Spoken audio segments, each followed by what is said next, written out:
নমস্কার বন্ধু, যে বিষয়টা আজকে আপনাদের মধ্যে তুলে ধরার চেষ্টা করব যে অনেক পার্শ্ব শিক্ষকই কিন্তু তারা প্রচণ্ড হতাশ এই বাজেটের বিষয়কে কেন্দ্র করে, এবং ইউটিউবারদের উপরে তাদের কিন্তু প্রচণ্ড রাগ তৈরি হচ্ছে এবং এটা স্বাভাবিক। বেশ কিছু ইউটিউবার কিন্তু বাজেটকে ঘিরে বিরাট একটা প্রত্যাশা তৈরি করেছিলেন এবং সেখানে দাঁড়িয়ে নিটফল জিরো।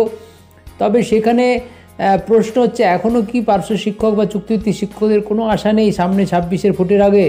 তো সেই জায়গায় দাঁড়িয়ে অনেকেই বলছেন, একদিকে যেমন আন্দোলন করা দরকার হয়েছে, অপরদিকে কিন্তু তৃণমূল সংগঠন তারা তাদের যে প্রচেষ্টা চালাচ্ছেন শিক্ষামন্ত্রীর সাথে বারবার আলাপ আলোচনা করা এবং মুখ্যমন্ত্রীর দৃষ্টি আকর্ষণ করা, যেভাবে তারা চালাচ্ছেন সেভাবে করা। অর্থাৎ শিক্ষামন্ত্রী বলেছেন যে, ঘোষণা করেছেন যে পার্শ্ব শিক্ষকদের জন্য অনেকটাই কাজ এগিয়ে গেছে। সত্যি কি কিছু হয়নি? পুরোটাই কি মিথ্যা কথা?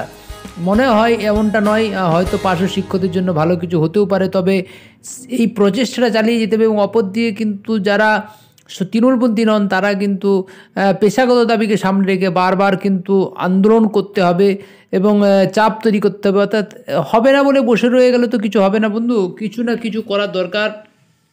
এই পরিস্থিতির মধ্যে দাঁড়িয়েই এগিয়ে যেতে হবে, তবে যদি কিছু সম্ভব হয় বন্ধু পাওয়া, তা না হলে কিন্তু হবে না।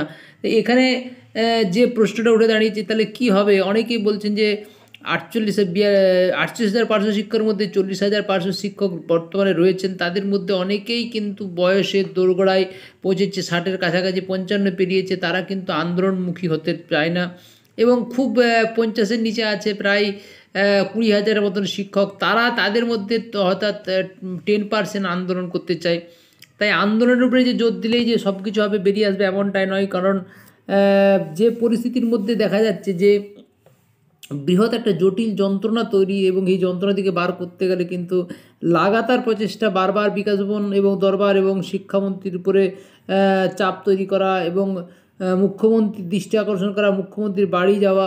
অনেকে বলছেন আর যে কী হবে বাজেট, বন্ধু বাজেটে বেতন বৃদ্ধি খুবই কম হয়েছে, কোনো ধরনেরই কারোরই কিন্তু বাজেটে বেতন বৃদ্ধির প্রপোজাল দেওয়া হয়নি, এমনকি আশা নার্স থেকে আরম্ভ করে কারোরই। সেক্ষেত্রে দাঁড়িয়ে যে কিছু হবে না বন্ধু, এমন নয়।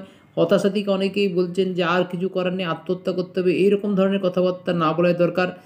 চেষ্টা চালাতে হবে জীবনে শেষ দিন পর্যন্ত এবং লড়াইয়ের মধ্যে থাকতে হবে এবং বারবার একটা জিনিসকে নিয়ে কিন্তু লাগাতার চেষ্টা চালাতে হবে। এবং সেই চেষ্টাটা হয়তো অনেকেই বলছেন যে তৃণমূলের নেতৃত্বটা তারা ঠিকমতো জায়গায় পাচ্ছেন না। অনেকেই বলছেন যে রুমিলবাবু শিক্ষামন্ত্রীর কাছে সেভাবে বলতেই পারছেন না।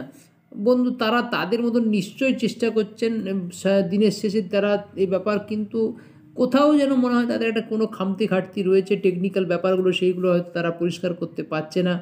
তো বন্ধু একবারেই কি বেতন বৃদ্ধির কোনো আশা নেই? অনেকেই তৃণমূলপন্থী শিক্ষক না হয়েও অনেকেও কিন্তু বলছেন যে পার্শ্ব শিক্ষকদের কিছু একটা হবে। তো বন্ধু সেই আশায় বসে থাকলে হবে না, লাগাতার চেষ্টা এবং প্রচেষ্টা চালাতে হবে।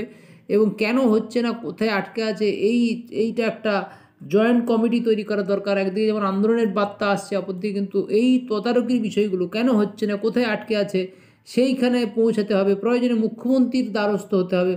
এই বিষয়গুলো বন্ধু করা দরকার বলে মনে হয়। বন্ধু আপনারা বিষয়টিকে কীভাবে ভাবছেন, যে একবারেই কি বাড়িতে চুপচাপ বসে থাকলে সব কিছু হবে, নাকি চেষ্টাটা চালিয়ে যেতে হবে যতদিন না হচ্ছে? অবশ্যই কমেন্ট করে জানান। দেখতে থাকুন ট্রুথ নিউজ চ্যানেলটি, অবশ্যই সাবস্ক্রাইব করুন, সঙ্গে রাখুন। নমস্কার, ধন্যবাদ।